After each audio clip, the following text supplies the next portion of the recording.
Pernah tak ada macam situasi wife terasa hati ke nak spend lama sikit dekat sebelah dia ke, ataupun apa-apalah any kind of situation yang ada selisih faham tu, how do you handle? Alhamdulillah sekarang setakat ni lah kita tak ada apa-apa selisih faham ke apa ke, tak ada isu pula sebab kita akan discuss benda ni macam sebelum raya lagi. Cuma adalah macam benda-benda kelakar je especially masa raya pertama lah, sebab raya pertama kan pergi kat rumah family dia kan. So family wife tu orang Jawa. So macam kena adapt lah pula dengan kadang-kadang bila diorang bercerita dalam bahasa Jawa, saya tak faham lah sangat. Clueless sorang-sorang kat situ. Pernah lah ada satu kali tu pergi ke rumah salah satu ni, diorang duk bercerita lah dalam bahasa Jawa. Saya duduk kat tepi tu, saya tengah je lah. Lepas tu alih-alih diorang gelak-gelak, saya lagi blur. Lepas tu dia tanya kat saya, faham tak? Saya tak faham. Kena ada subtitle. Saya harap-harap ada subtitle lah, tapi tak ada subtitle pula. Waktu tu Zahir confirm lah, dia orang memang tak kutuk ke apa? Tak kutuk Zahir lah? Tak kutuk lah, sebab tak ada jeling balik macam tu kan. Okay. So basically akan gila-gila lah juga kan. So kalau katakanlah salah seorang tak dapat nak cuti lama, macam mana? Alhamdulillah lah, since kahwin kita macam berniaga sama-sama. Bekerja sama-sama. So memang bila cuti tu kita straight away kita dah allocate lah. Automatically memang beberapa hari masa last day puasa dengan beberapa hari lepas raya pertama kita akan cuti waktu tu je. And then kita try balik awal-awal supaya tak kena sangkut jam ke apa-apa lah. Alhamdulillah tak pernah sangkut jam balik KL. Tu basically adalah communication and compromise tu kan. Tini, teringat tadi ada bagi tahu kan, kalau macam contoh Tini ni dengan husband rumah 30 langkah ya? Ya, kampung basically rumah family dia, rumah family Tini 30 langkah je kan.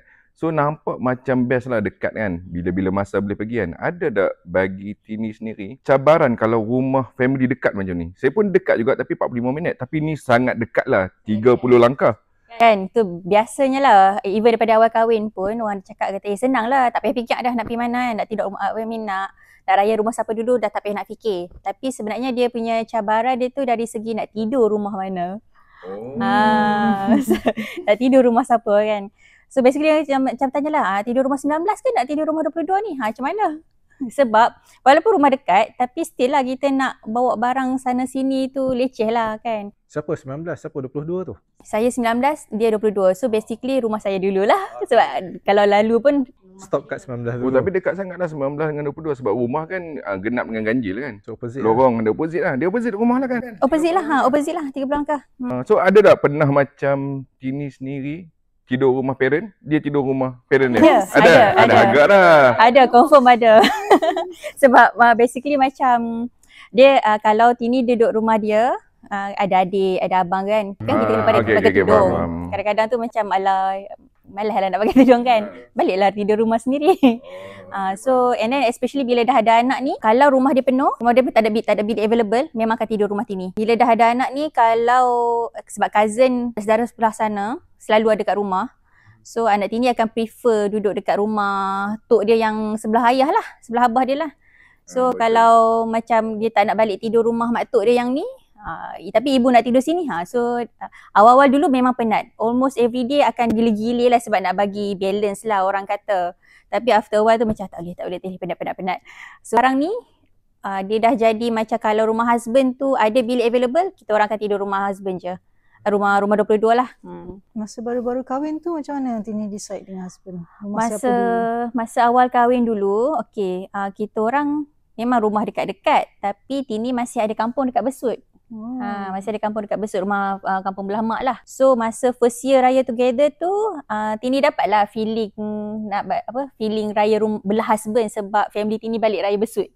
So dia ada sedih sikit waktu tu sebab biasa before kahwin Tini akan ikut family balik Besut lah, balik raya kat Terengganu. So bila dah kahwin ni, kena raya belah suami dulu. So rasalah walaupun rumah tu sekangkang kera je, tapi dia ada feeling tu sebab family sendiri tak ada kat rumah.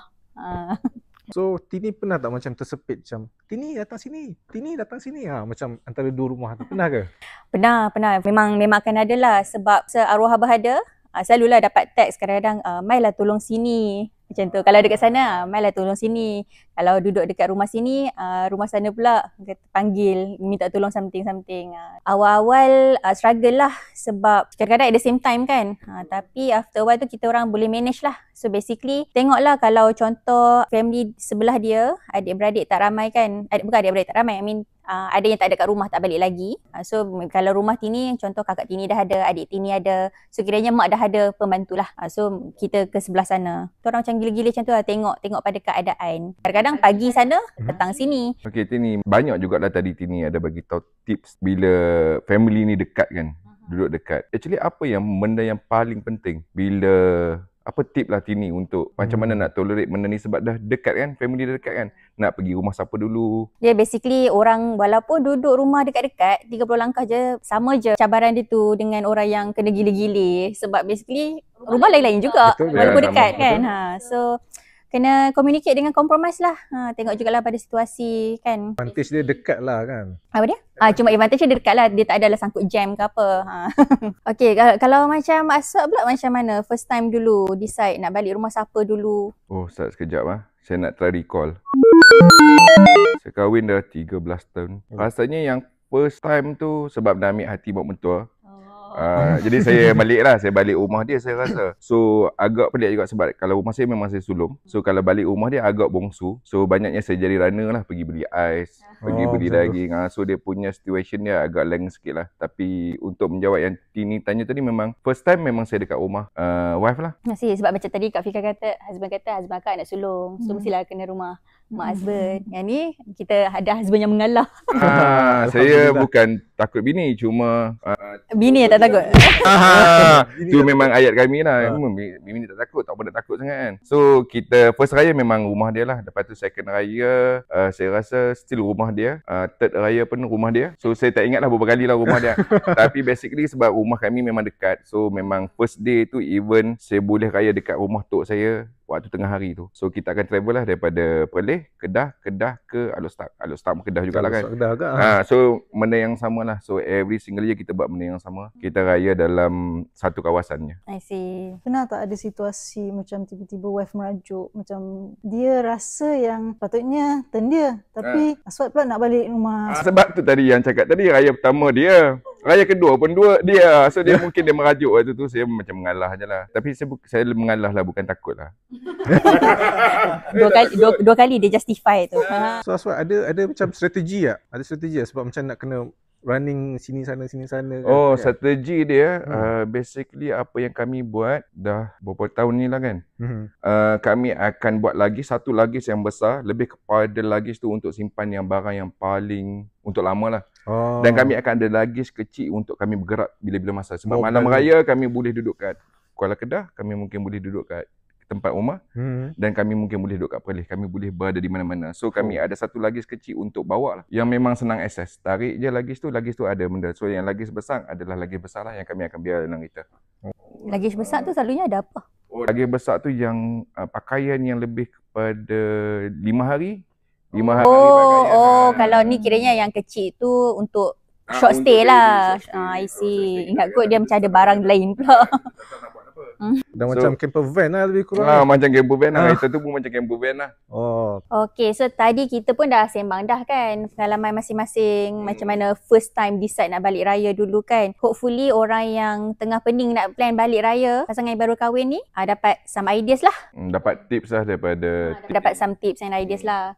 Mungkin lain-lain pasangan, lain situasinya. Betul. Jadi yang penting kena compromise lah. Mungkin kita mengalah sekarang, nanti kita dapat habuannya next year kan. Betul. Kena ada give and take lah juga and communication. Tapi dalam cerita ni yang saya nampak, mengalah bukan dari bukan pihak perempuan saja yang mengalah. Saya pun banyak mengalah, walaupun saya tak takut, tapi mengalah tu ada. Tu maksudnya bagi saya bukan semestinya perempuan kena mengalah lah. Mengalah bukan bermaksud kalah. So berbalik pada tadi kan, yang kata siapa yang mengalah, bagi saya sendirilah, dia tak ada sistem ataupun SOP lah yang mengatakan balik raya kena balik raya sini, balik raya mungkin balik raya belah husband. Tak ada sistem yang perfect. Dia ikut situasi dan ikut communication lah antara husband dengan wife. Yang penting jangan gaduh dah, yang penting jangan lupalah duit raya. Siapa yang kena jangan lupa tu? Husband lah kan, jangan lupa doa wife kan. Saya minta kat wife saya jangan lupa doa saya. Oh macam tu. So kalau korang ada apa-apa cerita ke ataupun ada apa-apa tips ke kalau nak kongsi, boleh jugalah bagi komen sikit. Maybe korang ada cerita lagi best ke, kita tak tahu. Kita boleh komen dekat bawah. Ataupun boleh juga DM kita punya IG, mana tahu ada cerita-cerita yang best yang kita orang boleh lah nak share dekat next episode. Betul, dan yang paling penting jangan lupa subscribe dan follow kami. Podcast Celoteh Plan Kahwin. Celoteh Plan Kahwin. Sebab kita akan ada banyak lagi topik yang best untuk bakal pengantin yang baru kahwin, yang dah lama kahwin dan juga wedding vendor. So selamat Hari Raya Aidilfitri. Maaf zahir batin daripada kami di Plan Kahwin. So dan selamat jugalah siapa yang tengah pening-pening nak plan balik raya tu, bincanglah baik-baik. Okay, that's all from us. See you in the next episode. Selamat Hari Raya. Dah. Okay, bye semua.